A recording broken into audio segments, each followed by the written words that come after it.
জার্নিটা মানে বলার মতো না। মেয়েরা থেকে শিখতে চাই বড় আমি ইঞ্জিনিয়ার হব।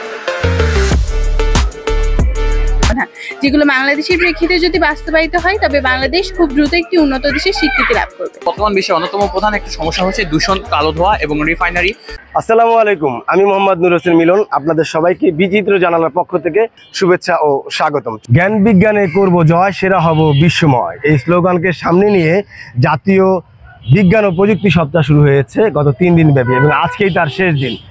46তম জাতীয় বিজ্ঞান ও প্রযুক্তি মেলায় চলছে ঢাকার আগারগাঁওয়ের প্রাণকেন্দ্রে। তো চলুন বন্ধুরা, আমরা দেখে আসি ঢাকার আগারগাঁওয়ের প্রাণকেন্দ্রে জাতীয় বিজ্ঞান ও প্রযুক্তি মেলায় কি কি আয়োজন থাকছে এবারে।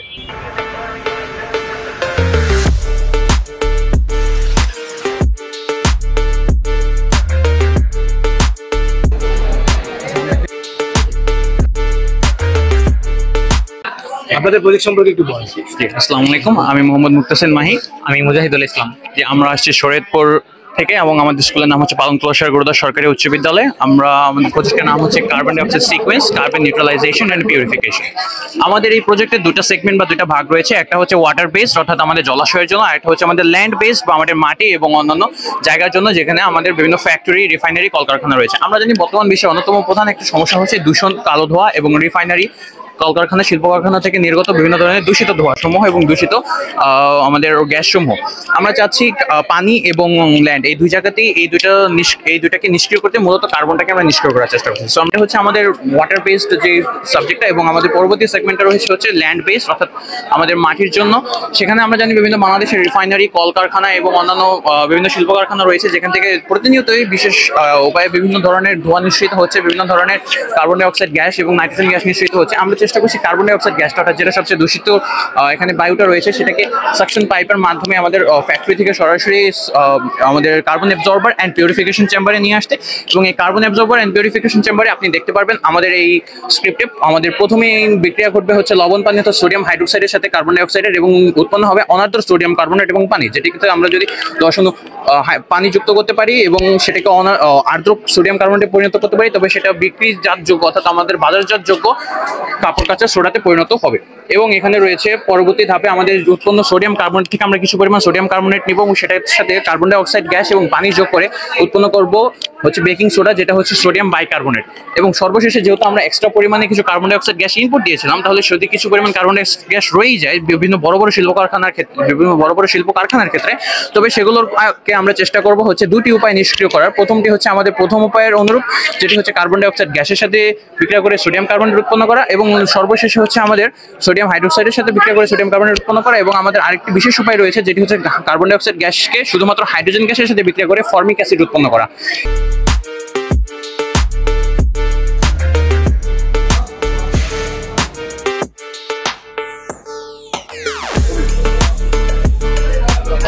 আসসালামু আলাইকুম। আজকে আমরা আপনাদের সামনে যে প্রজেক্টটি উপস্থাপন করছি সেটি হচ্ছে অ্যান আইডিয়াল রোড বা একটি আদর্শ সড়ক।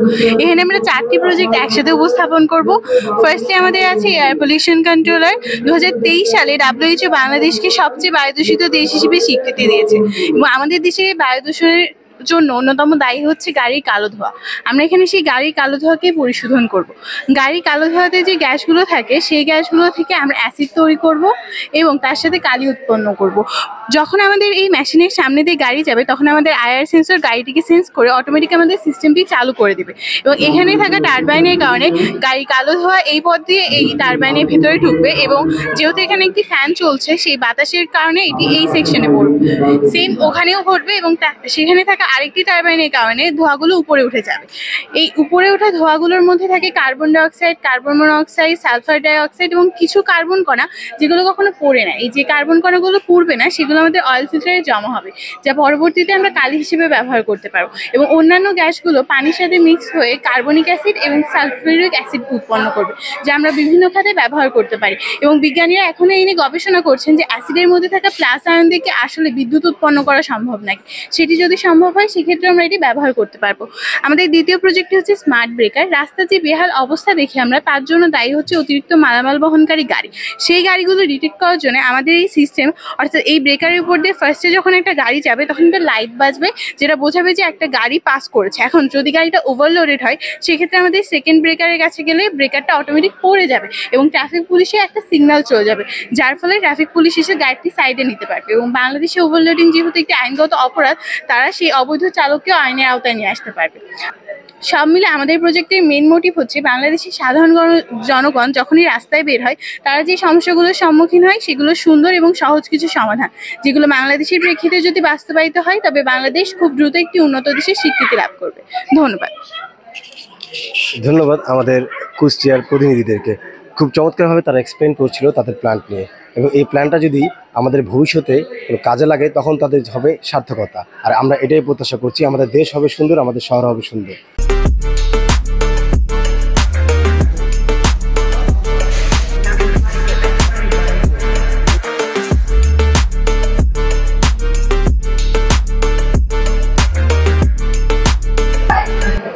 আজকে হচ্ছে জাতীয় 46তম জাতীয় বিজ্ঞান ও প্রযুক্তি সপ্তাহ।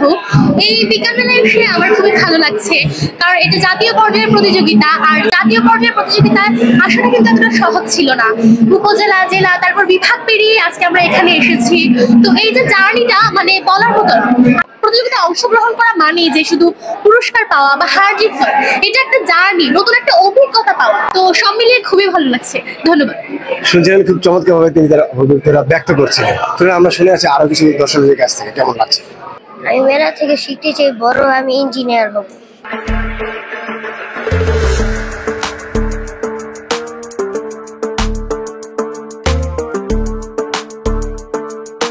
এই বিজ্ঞান ও প্রযুক্তি মেলায় আমাদের সকলেরই ইচ্ছা থাকবে যেন আমাদের প্রত্যেকটি সন্তানদেরকে চেষ্টা করি তাদেরকে এই বিজ্ঞান ও প্রযুক্তির মধ্যে অংশগ্রহণ করানোর জন্য।